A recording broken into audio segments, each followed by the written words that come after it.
একটা ভিডিও বানাবো সবাইকে দেখেছি যে মানে আজকে খুবই গরমে সবাই মানে গ্যাস বাঁচাচ্ছে। হ্যাঁ, তো আমিও চিন্তা করি যে আমিও একটা ভিডিও বানিয়ে দেখি কতটা সত্যি আর কতটা মিথ্যে। হ্যাঁ, আজকে প্রমাণ হয়েই যাবে। এই দেখো আমি বাইরে আছি, রোদের তাপ দেখেছো।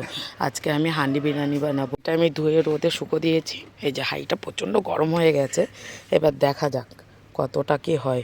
চলো, এই যে হাঁড়িটা আমি গরম করতে দিয়েছি, সাথে এই যে তেল দিলাম, দেখি কতটা কি গরম হয়। একটু রেখে দেবো, রেখে দিয়ে দেখো এই যে রেখে দিলাম। এবার আমি ফোড়ন দিচ্ছি, নিয়েছি তেজপাতা, জিরা, গরম মশলা, সাথে এই যে আমি এই রোদে বসে এই মেখে নিয়েছি, মাংসটা মেখে এবারে এই যে দিচ্ছি। হ্যাঁ, আর যেহেতু হাঁড়ির বিরিয়ানি হবে তাই পেঁয়াজটা আমি একটু বেশি করেই দিয়েছি।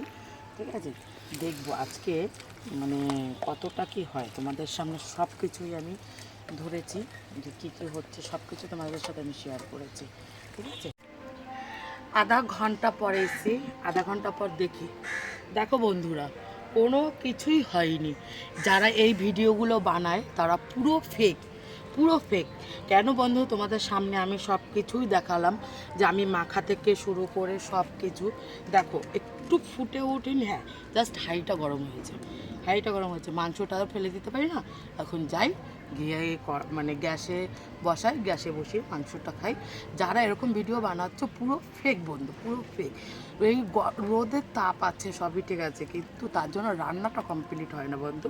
দেখো জাস্ট হাঁড়িটাই গরম, কোনো বোঝা যাচ্ছে যে এটা রান্না হয়েছে। কেউ ডিমের মামলেট করছে, কেউ মাংস কষা করছে, কিন্তু এটা পুরো ফেক। আমি তোমাদের রিয়েল দেখিয়ে দিলাম, যে দেখো কোনটা সত্যি আর কোনটা মিথ্যে। দেখেছো কোনো কোনো পরিবর্তন দেখেছো? দেখো কোনো পরিবর্তনই নেই, যেমন আমি মাংস বসিয়েছি সেম